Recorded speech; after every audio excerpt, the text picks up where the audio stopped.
Hello everyone, I'm Justin, and this is everything you need to know before watching Fast X, releasing May 19th. If you end up enjoying this video and want to see more from us, then make sure to click that subscribe button and click the bell to know anytime we upload a new video. Apparently for the Fast and Furious franchise, after 22 years and 10 films, including one spin-off film, the end of the road will finally begin with Fast X, the franchise's penultimate film and the first of a two-part story spanning across Fasts 10 and 11. So, in preparation for the new film, we're going to take a look back at everything of importance that Dominic Toretto and his family have gone through so far. But before continuing on with our video, make sure, if you haven't already, to go watch each of the franchise's previous 10 installments, which will be listed in the description so you can enjoy them for yourself. But if you have seen them and are just looking for a quick refresher, then you've come to the right place. To begin, we're going to look at some flashbacks shown in the 9th Fast installment from 1989, where we see Dominic and his brother Jacob working on their father Jack Toretto's pit crew during his last stock car race of the season.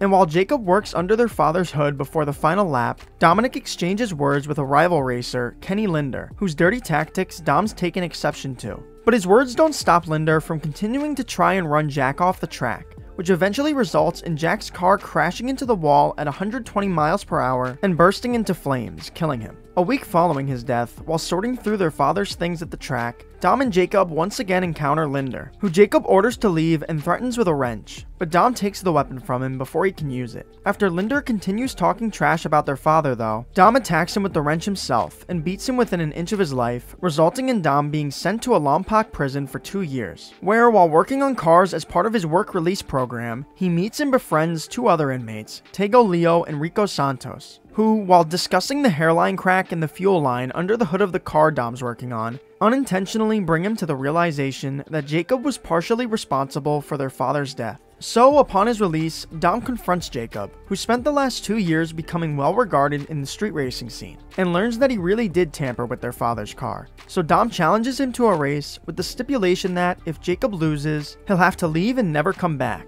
which ultimately turns out to be the case. Over the next 13 years, Dom's began looking after their father's market and cafe with his sister Mia, and he's also began running and becoming pretty well known for illegal street racing events at night, along with his girlfriend Letty Ortiz and close friends Leon, Jesse, and Vince. Dom's crew doesn't just use their elite driving skills for racing though, and in 2004 uses them to score over $6 million worth of valuable electronics by hijacking and robbing 4 trucks of their contents. Although these hijackings do quickly draw the attention of the FBI and LAPD, who decide to send in police officer Brian O'Connor on an undercover assignment under the alias Brian Earl Spillner to figure out who's behind the hijackings before the truckers begin taking matters into their own hands. And since all the information they have currently has narrowed their suspects down to someone involved in the street racing world, Brian gets himself a job at the Racer's Edge, an auto shop street racers are known to pass through, and eventually, over his 3 weeks undercover, begins visiting Toretto's market and cafe, where he befriends and seemingly grows romantic feelings towards Mia, which doesn't sit well with Vince, who also appears to be interested in her. And this leads to a fight between him and Brian that Dom's eventually forced to break up. Despite this, Brian still continues to try and get closer to the Torettos by attending the street race taking place that night, which he shows up to in a 1995 Mitsubishi Eclipse, upgraded with 2 containers of NOS, and his car and its upgrades working gaining some of Dom's respect, who allows him to take part in the race. So Dom in his Mazda RX-7 races against Brian's Eclipse and 2 other street racers named Edwin in an Acura Integra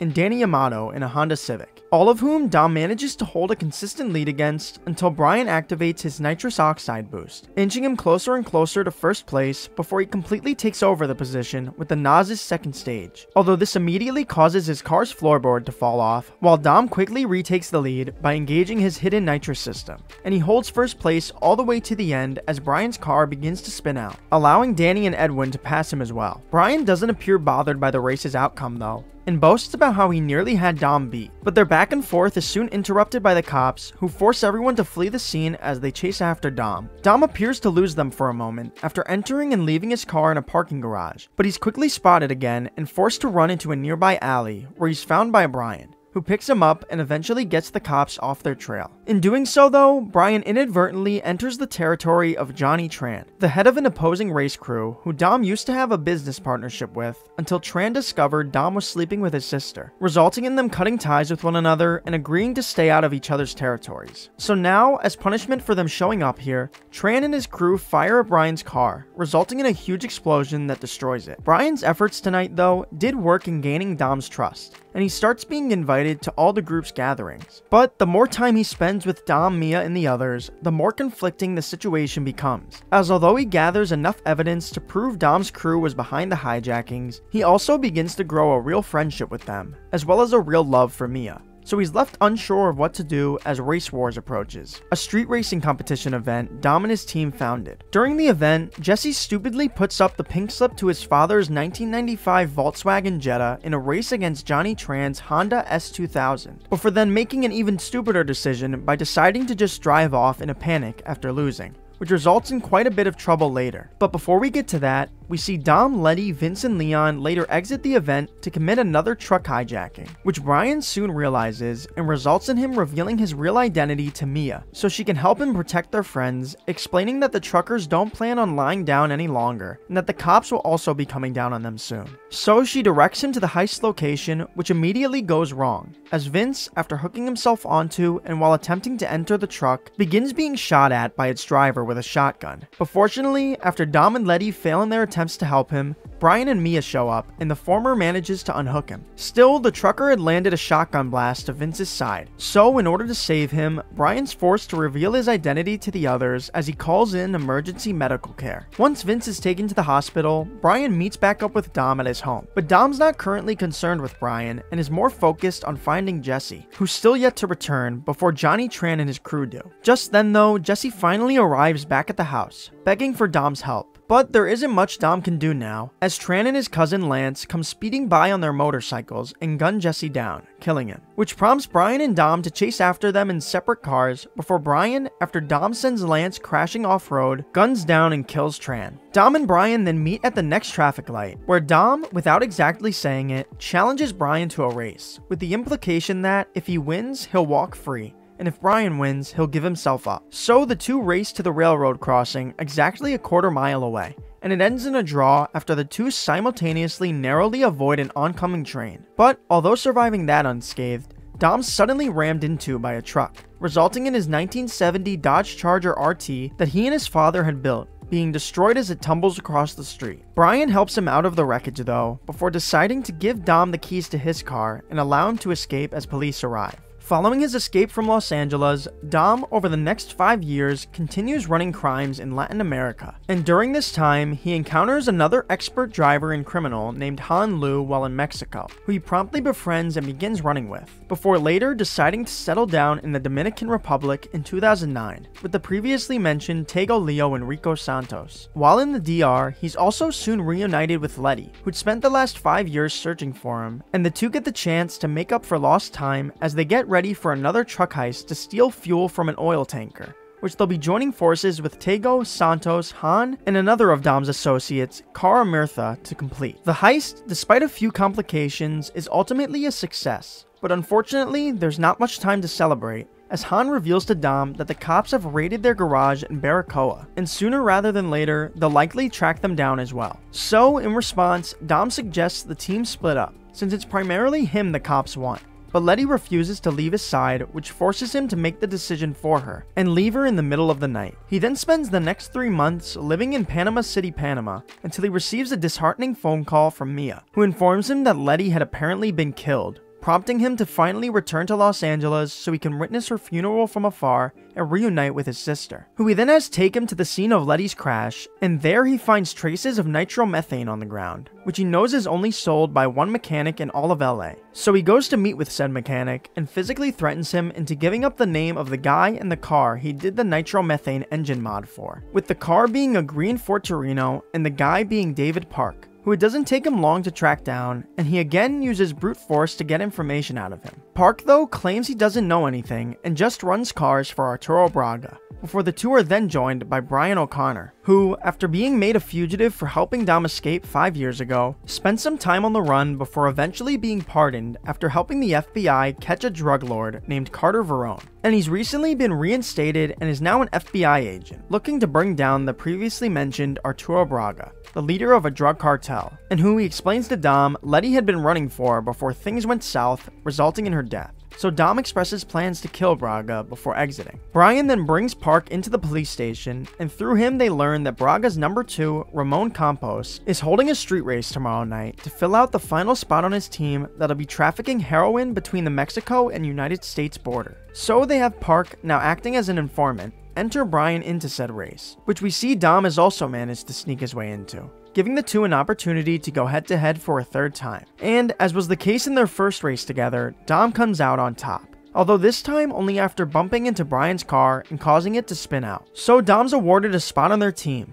but Brian soon manages to gain a spot as well after using his power as an FBI agent to frame and get another of Braga's drivers arrested. Prior to the day of the job though, Dom discovers that one of Braga's henchmen, Phoenix, owns the same car the mechanic had described earlier. So, after successfully transporting the drugs past the border alongside Phoenix, Brian, and the other 2 drivers, with help from another of Braga's associates, Giselle Yashar, over the intercom, Dom confronts Phoenix and learns that he was indeed the one who wrecked Letty's car and left her burning to death. So, upon learning this, Dom causes a huge multi-car explosion by detonating his own with nitrous. But although he and Brian manage to take a few of their men down, they end up losing track of Phoenix. So they hijack the truck containing the $60 million worth of heroin and drive off, later reuniting with Mia at her home. There, Dom takes a look through a box of Letty's belongings and finds her phone, on which it's revealed that Brian was the last person in contact with her. So, upon realizing Brian had sent her on the job that got her killed, Dom attacks him, but he quickly calms down once Brian explains that Letty actually came to him looking for a way to get Dom pardoned. Since that didn't work out though, Brian now looks to make up for it, and proposes the idea to his superiors of him and Dom using the drugs they stole to lure Braga out in exchange for Dom's pardon, and the FBI appears to go for it. So the two set up a meeting with Campos and demand Braga appear at the exchange as well, to which he agrees. But they quickly realize the man claiming to be Braga is actually a decoy,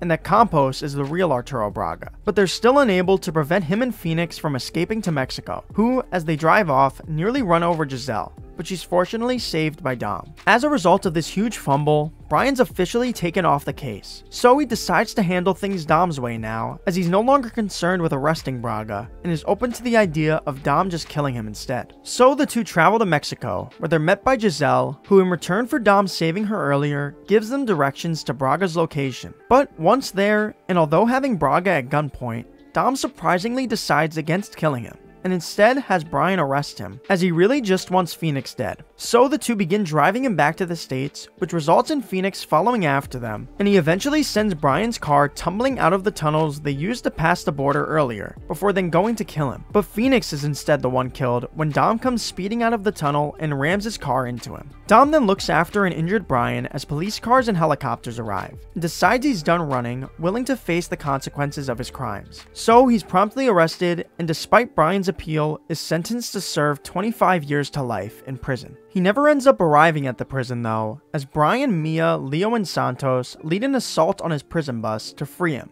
making them some of the most wanted criminals in the world and forcing them on the run. So the former two and Dom travel to Rio de Janeiro, where they reunite with Vince, who after healing up from the wounds he'd suffered during their failed truck hijacking years ago, fled to South America and settled down in Rio upon meeting Rosa, his now wife and the mother of their son, Nico, named after Dominic. And thanks to Vince, the three are quickly able to find some work stealing a few high-end cars from a train. The job doesn't go as planned though, as after Vince retrieves the first vehicle, Dom notices that the other two participants in the robbery, a criminal named Zizi and his associate, specifically want the Ford GT40. So Dom has Mia steal it for herself, which prompts the others to aim their guns at him and Brian, but they manage to thwart their attack. The chaos, though, draws the attention of 3 DEA agents aboard the train, who end up getting killed by ZZ while Dom and Brian are surrounded and captured by men working for crime lord Hernan Reyes, ZZ's boss, who, after they refuse to tell him where Mia went with the car, leaves 2 of his men to interrogate them. But Dom and Brian immediately take them out and manage to escape. Once meeting back up with Mia, they begin examining the car to figure out why it's so important to Reyes. But that question only gets answered after Vince returns and gets caught attempting to covertly retrieve a computer chip from within it by Dom, who, despite Vince's attempts to explain himself, orders him to get out. They then look into this chip and learn it contains the financial details of Reyes' criminal empire, including the location of $100 million. But before they can act on this information, they're found and ambushed by Reyes' men.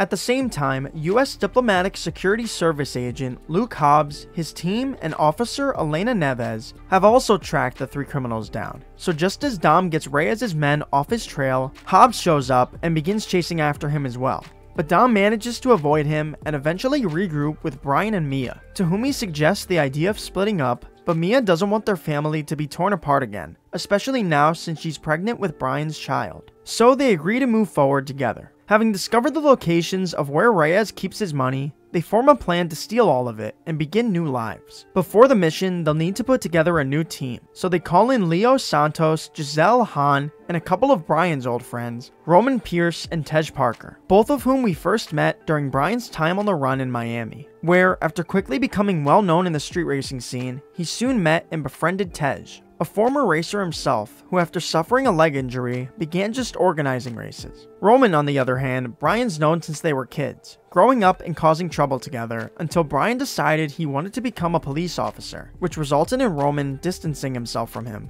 as he considered cops the enemy. And he began to truly resent Brian when, during Brian's first 2 months on the job, Roman got arrested and had to spend some time in prison for housing stolen cars, all of which Brian was unaware of at the time, but Roman was still under the belief that he could have done something to help him out. They eventually got the chance to hash things out though, while working together as well as with US agent Monica Fuentes to catch Carter Verone, as mentioned earlier. Also rejoining their team later is Vince, after he returns to save Mia from an ambush by Reyes' men. And so, with the team fully formed, they begin moving forward with their plan, starting with them breaking into one of Reyes' locations and burning the $10 million being kept there, which they assume will prompt Reyes to move all of his cash to one secure location, and in theory make the heist easier. But things are actually made more complicated when he ends up moving all of it into a vault within the police station. Still though, they plan on moving forward with their mission, but just as they get moving on the day of the heist, their location is once again discovered by Hobbs, Elena, and their team, who arrest Dom, Brian, Vince, and Mia and begin transporting them to the airport, until they're interrupted and ambushed by Reyes' men, who kill Hobbs and Elena's entire team before going to kill them as well. But fortunately, they're saved by the trio they just arrested, who gun down Reyes' henchmen before taking the 2 back to their headquarters. In the midst of the chaos though, it's revealed that Vince had been fatally shot, and he ultimately dies as a result. But although they've lost a member of their family, they soon gain a couple of new allies in the form of Hobbs and Elena, who, wanting to avenge their team's death, decide to help with the heist. So the team's finally able to move forward with their plan, which involves them using their vehicles to tear the vault out of the building and drag it through the city, which results in Reyes' cops chasing after them. But Dom and Brian eventually manage to take them all out before Brian kills ZZ and Hobbs shows up to execute an injured Reyes, bringing an end to his partnership with Dom's crew as he gives them 24 hours before he once again comes looking for them, and also orders them to leave the vault with the authorities. After they drive off though, it's revealed that during the police chase, they'd managed to swap out Reyes' vault with an exact empty copy of it, which Hobbs soon realizes upon opening it.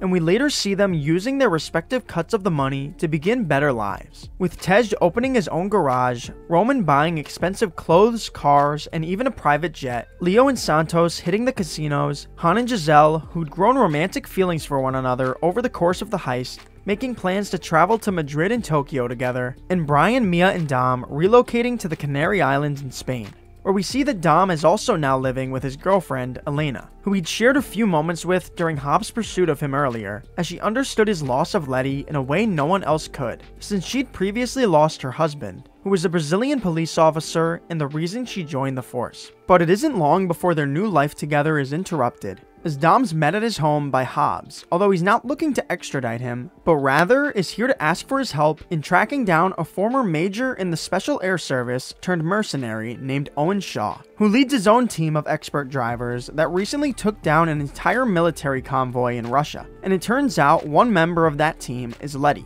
who's revealed to have survived her car explosion but doesn't have any memory of her past. And Dom, upon learning of Letty's involvement, agrees to help. So they get the rest of the team, excluding Leo and Santos as they're unable to get in contact with them, as well as Elena and Mia, who stay together to take care of Mia and Brian's son Jack, back together for the job, which Hobbs and his partner on the case, Riley Hicks, fills them in on, explaining that Shaw and his team appear to be building a nightshade device designed to block an entire military communication grid for 24 hours that they then plan on selling to the highest bidder. So they need to stop them before they can collect the last piece they need to complete it. And in return for their help in catching Shaw, Hobbs, after some negotiating from Brian, says he'll get them each pardons. So the team begins doing some research to learn more about Shaw, and learn that he's actually working with Arturo Braga, who's currently imprisoned somewhere in LA. And upon learning this, Brian decides to pay him a visit. So with help from a former fellow agent of his at the FBI, Michael Stasiak, Brian's able to sneak into Braga's prison disguised as an inmate and confront him. But unfortunately, this encounter doesn't reveal much about what Shaw's intentions for Letty are. Meanwhile, Dom tracks down Letty at a street racing event and challenges her to a race, which he eventually wins, allowing him a chance to speak with her and try to help her remember their past together. But he's unable to do so even after regifting his silver cross necklace to her, which he had previously left as a farewell gift the night he left her in the DR, until he later regained possession of it after Letty, prior to her crash, left it on his previously destroyed 1970 Dodge Charger that she put back together herself.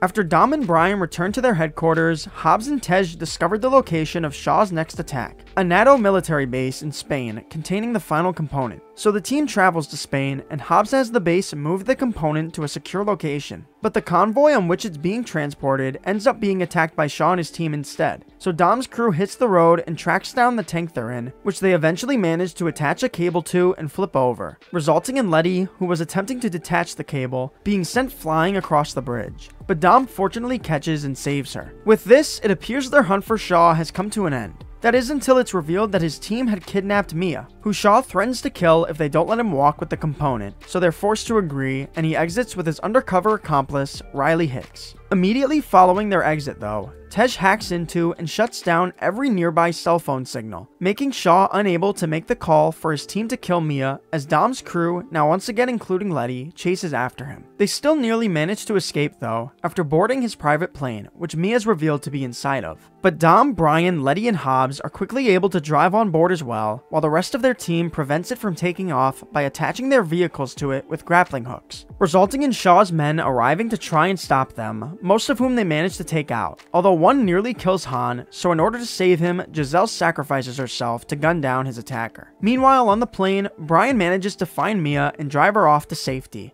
while Letty, after a back and forth brawl, eventually sends Hicks flying out of the plane before exiting herself with Hobbs, as Dom collects the component from Shaw and sends him flying out of the plane as well, which begins to crash due to everyone dragging it down, but Dom still manages to escape unscathed as he comes bursting out of the flames in a car. So with the components safe and Shaw defeated, the team is finally able to live free lives once again. And with his newfound freedom, Dom decides to return to his old home in LA, where we later see him and the rest of the team throwing a family barbecue before being met by Hobbs and Elena to confirm their pardons. And this gives Elena and Dom the opportunity to say their proper goodbyes to one another, as she's accepted that he wants to be with Letty. Following this dinner, the team once again goes their separate ways, with Han specifically deciding to move to Tokyo, as he and Giselle had discussed settling down there together earlier. And it doesn't take him long to begin moving up the ranks of the street racing scene there, which eventually leads to him meeting and affiliating himself with another racer known as the Drift King named Takashi, the nephew of Yakuza crime lord Kamada, whose status in Tokyo's underworld Takashi uses to intimidate others, including a new racer on the scene named Sean Boswell, after Sean makes the mistake of speaking to his girlfriend Neela. Rather than backing down though, Sean instead challenges him to a race, impressing Han, who lends him his car for the contest, but still Takashi ultimately wins, as Sean's unfamiliar with drifting, and his failed attempts at it result in Han's car being destroyed, For Sean to repay him, Han has him begin acting as his personal errand boy, which Sean agrees to as long as Han teaches him how to drift. And over this time together, they begin to actually become friends, with Sean even moving into Han's garage, which doesn't sit well with Takashi, especially since Sean has continued to show interest in Neela. It isn't until later though, upon learning from his uncle that Han has been stealing money from them, that Takashi confronts and eventually pulls a gun on Han, who manages to thwart his attack and drive off along with Sean in separate cars, although Takashi continues chasing after them. So Han, to get him off their trail, knocks into his car and causes it to spin out. But immediately after doing that, he's suddenly T-boned by another unseen driver, who's revealed to be former British Special Forces assassin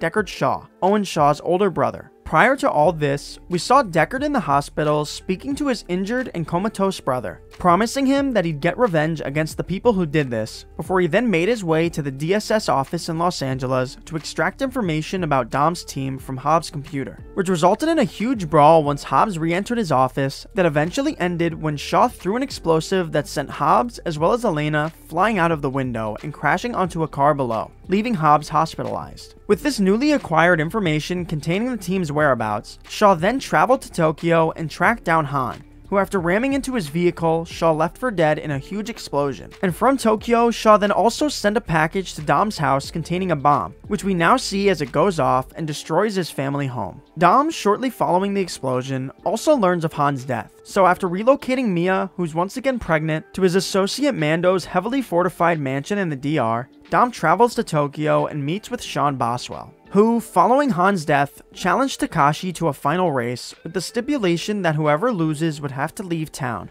which Sean ultimately won, forcing Takashi to leave while Sean was named the new DK. Upon meeting Dom and learning that he also knew Han, Sean turns over the few things he was able to find at the crash before Dom then returns to LA for the funeral, during which he notices Shaw circling around them, so he hops in his car in an attempt to chase him down, eventually resulting in a standoff between the two as Deckard aims his gun at him. But Shaw's promptly forced to flee as a covert ops team, headed by a US government agent known only as Mr. Nobody, shows up and opens fire at him. Following Shaw's escape, Mr. Nobody has Dom join him at his base in San Diego, where he explains that recently, a private military company led by a wanted terrorist, Mose Jakande, kidnapped a hacker named Ramsey, the creator of God's Eye, a device that can hack into anything on the digital network simultaneously, and which the US government would like to keep from falling into the wrong hands. For political reasons though, any rescue plans involving US government forces have been ruled out, so Nobody needs Dom and his team's expertise for the rescue mission.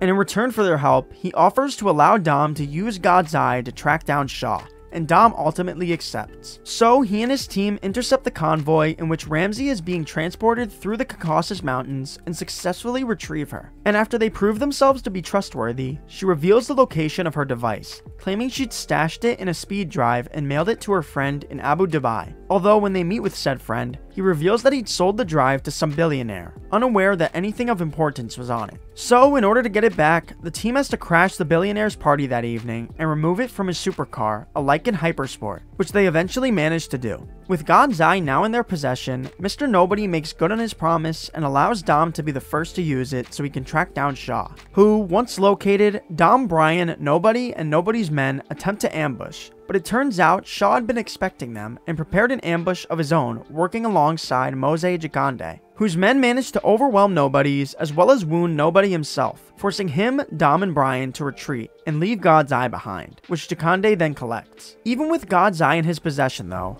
Dom's crew is aware that Jakande will keep coming after them until Ramsey's been dealt with, as she's still capable of locking him out. So they head home to LA and form a plan, with Dom preparing to take on Shaw alone while the rest of the team focuses on protecting Ramsey from Jakande, who eventually arrives in a helicopter and upon spotting Ramsey, launches multiple missiles towards her. But due to Letty, Brian, Tej, and Roman's clever maneuvering, as well as some last-second help from a returning Hobbs, he fails to land a shot on her before she eventually hacks back into God's Eye. He does manage to find Dom though, who throughout this had been battling Shaw atop a parking garage. So Jakande, despite Shaw being in the way, fires at Dom, causing the parking garage to begin crumbling, which Dom then uses to his advantage, sending Shaw crashing to the floor beneath them. Jakande then goes to fire again, but is interrupted by Hobbs, who fires at the helicopter with a minigun, while Dom begins making his way out of the collapsing building. And as he does, he drives his car up towards Jakande's helicopter and leaves a bag of grenades hanging on it, which Hobbs then shoots to blow the chopper up as Dom comes crashing down onto the rubble. The team then rushes over to drag him out of his damaged vehicle, and although they struggle to resuscitate him at first, after Letty reveals that her memories, including the one of her and Dom's marriage in the DR, have finally come back, Dom regains consciousness. With Jakande presumably killed, Shaw locked up in a high security prison, and God's Eye in good hands, the team comes together and relaxes at the beach, where Brian, Mia, and their son play as the others look on, who've decided that Brian deserves to just live a normal life with his family now. So when they all eventually go their separate ways once again, Brian and Dom drive side by side one last time before Brian branches off to begin his next chapter. Sometime later, we meet back up with Dom and Letty as they're enjoying their honeymoon in Havana, Cuba, until once again, Dom's vacation is interrupted, this time by a cyber terrorist known as Cypher, who we learned had previously employed Owen Shaw to steal the Nightshade device, as well as Mose Jakande to steal God's Eye. And now, since those two plans were both failures thanks to Dom, she decides to have Dom work for her instead, and forces him to do so by kidnapping and threatening to kill his ex-girlfriend Elena and their son, who he'd not known about until now, as Elena had only learned she was pregnant just as Dom discovered Letty was still alive, so she hadn't yet found the right time to tell him. Shortly following this confrontation, Dom receives a phone call from Hobbs, who asks for his and his team, now consisting of just Letty, Tej, Roman, and Ramsey's help in stealing an EMP device, which reportedly could wipe out the entire electrical grid of a major city from a military outpost in Berlin. So the team joins up and successfully completes the heist. But during the getaway, Dom suddenly drives Hobbs off the road and takes the EMP for himself, before boarding Cypher's aircraft and delivering it to her. As a result of Dom's actions, Hobbs is forced to go to prison, which he was told would be the case if the mission went sideways earlier, as the government couldn't sanction it. And although he's offered an opportunity to get out by Mr. Nobody and his new junior associate, Eric Reisner, he decides to handle things his way, refusing to confess to his crimes in Berlin and be blacklisted by the DSS. Things are quickly made even more frustrating for Hobbs though, as he's imprisoned in a cell directly next to Deckard Shaw, who he engages in a verbal back and forth with before his cell just opens, which Hobbs assumes is Mr. Nobody's doing. And when guards arrive to force him back inside, they end up inadvertently allowing Shaw to free himself, as well as unlock every other cell in the prison, causing a bunch of chaos that Hobbs follows him through until they're both outside with Nobody and Reisner, here to recruit not only Hobbs, but Shaw as well for their mission to track down Dom and Cypher, the latter of whom Shaw's interested in taking down for her manipulation of his brother. So Nobody transports the two to his new base, where he's already rounded up the rest of the team.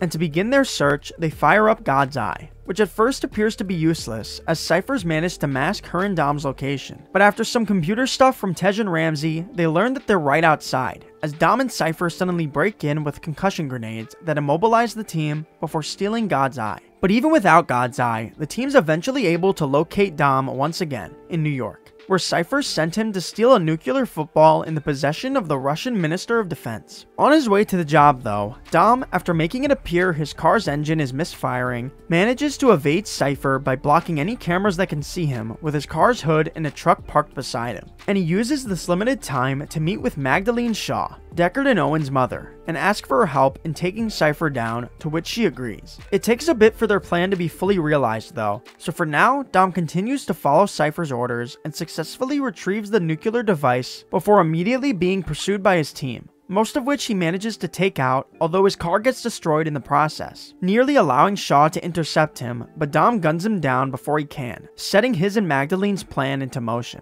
Before we get to see what that is though, Dom's escape is interrupted by Letty, who manages to get hold of and attempts to run off with the nuclear weapon. So since Dom refuses to take her out, Cypher's right-hand man, Connor Rhodes, is sent to kill her instead. But her death is ultimately prevented by Dom, who convinces her to hand it over while aiming his gun at Rhodes, a choice that has immediate consequences, as once he returns to the aircraft, Cypher forces him to watch as Rhodes shoots and kills Elena. He's then sent on his final mission to a secret Russian military separatist base in Vladimir to disable their security with the EMP stolen earlier so Cypher can hijack and steal their nuclear submarine. But just as she gets control of it, Dom's team intercepts them once again and manages to enter the submarine and disable its nuclear weapons. So Cypher sends Rhodes to take them out, but he ends up being killed instead by Dom, whose plan finally comes to fruition as Cypher's plane is subsequently infiltrated by the still alive Deckard as well as his brother Owen, who successfully managed to take her henchmen out en route to saving Dom's son, although they unfortunately fail in killing her and she manages to escape with a parachute. Still, the day as a whole is saved, and Dom's family is finally able to reunite, now with their newest addition, Brian Marcos Toretto.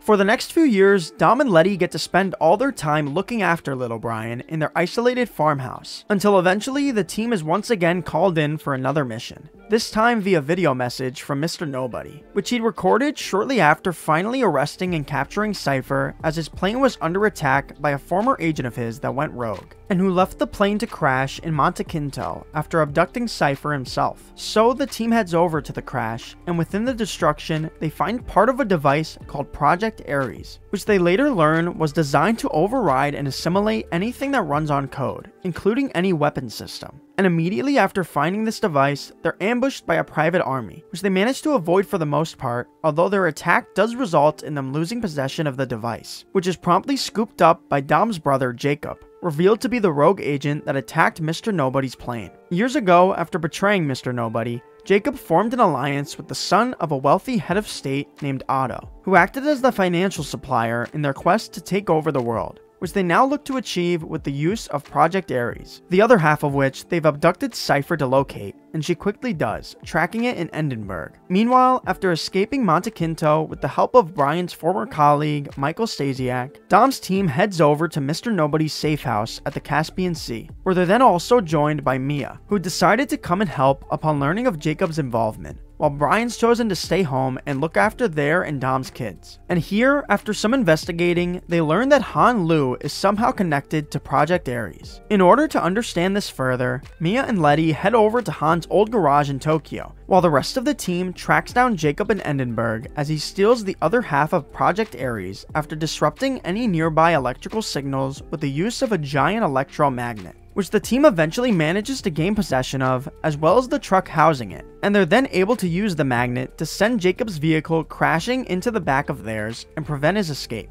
Meanwhile, Letty and Mia, once in Han's garage, were then able to track down his apartment, but once inside, they were attacked by a team of Jacob's men, who they ultimately managed to take out after gaining the help of a young woman named Elle, and the revealed to be still alive Han, who reunites with the rest of the team at the safe house as well. Upon his return, Han reveals how he's still alive, explaining that while he was in Tokyo, he was found by Mr. Nobody, who revealed that he and Giselle used to work together back when he was a CIA operative running the drug trade in Central America, and that she was someone he trusted. So, since she trusted Han, he offered Han the job to steal Project Ares for him from the home of a scientist couple, and Han agreed. The heist quickly went wrong though, as other people seeking to steal the device blew up the scientist's car just as they entered it, killing them. So Han tried to hurry out of there, but stopped upon noticing Elle, their daughter, was still inside, and he ultimately decided to take her with him as he exited. It turned out though that she's actually an important piece to activating the device, as her parents had locked it with their own DNA. So with them dead, she's the only one left who can open it. Han spent a while looking after her, and the two became like family, but soon things were made complicated, as Mr. Nobody informed Han that a rogue agent would be coming after them. So, in order for Han to continue keeping her safe, they staged his death, using Deckard Shaw's planned attack as a backdrop. Immediately following this explanation, their safe house is infiltrated by Otto and his men, who free Jacob and retrieve the other half of Project Ares as well as Elle. And once freed, Jacob reveals the truth to Dom about why he did what he did to their father's car, explaining that their dad was purposely trying to throw the race as they were in deep debt. So he came to Jacob for help, who he made promise not to tell Dom about what they were planning, and he agreed. But unfortunately, his tinkering with the vehicle resulted in it exploding. Jacob and Otto then exit and head to Tbilisi, where they launch a satellite into orbit that once Project Ares is finished uploading, will allow them to send the signal global, while some of their men stay back to watch over Dom and the others, but they're ultimately taken out by the heroes. The team then forms a plan to both take out Jacob and his men on the ground while also hacking into the satellite, the latter of which they won't be able to do remotely, so Tej and Roman are sent into space to do it physically with a rocket car built with the help of Sean Boswell and his two friends Earl and Twinkie, who now work for the German military to build rocket engines. While they travel through space, the rest of the team follow after Jacob and Otto as they move through Tbilisi in an armored 16-wheeler, in which the upload is taking place, and they also follow another armored vehicle carrying L, which Han and Mia eventually manage to hijack while sending the henchmen flying out of it. Jacob, meanwhile, as the upload is processing, is soon turned on by his business partner, as Otto's decided to instead form an alliance with Cypher, and he has his right-hand man Sue throw Jacob off the truck. Fortunately though, Jacob's saved by his siblings, and the two brothers are ultimately the ones who take the 16-wheeler down, after managing to flip it over. While in space, Tej and Roman successfully prevent the upload by driving straight through and destroying the satellite. The war's not over yet though, as Cypher sends a remotely piloted aircraft after Dom, now inside the 16-wheeler, but her attack is ultimately thwarted as Dom sends the truck crashing up into the aircraft as he leaps out of it, which results in the death of Otto, who was still inside the truck, while Cypher remains alive and well at their headquarters. So with the battle finally over, Jacob makes amends with his brother and sister, the former of whom gifts him his car so he can escape, before the team then celebrates their victory in the backyard of Dom's previously destroyed home, which is in the process of being rebuilt. And here, Sean, Twinkie, and Earl are also able to reunite with Han for the first time in years. They aren't the only people from Han's past to be reintroduced to him though, as later we see him track down Deckard Shaw, who since the last time we saw him, found himself working alongside Luke Hobbs once again, as well as with his sister and MI6 agent Haiti Shaw, on a mission to secure a pathogen called the Snowflake, capable of eliminating half of humanity from terrorist organization Etion, who in an attempt to stop them, sent out their own super soldier, Brixton Lore, but he was ultimately defeated and the pathogen was successfully retrieved. And that was everything you needed to know before watching Fast X. If you enjoyed the video, make sure to leave a like and subscribe to the channel. And also let us know in the comments below which Fast and Furious movie is your favorite. But once again, thank you all so much for watching, and I'll talk to you again soon.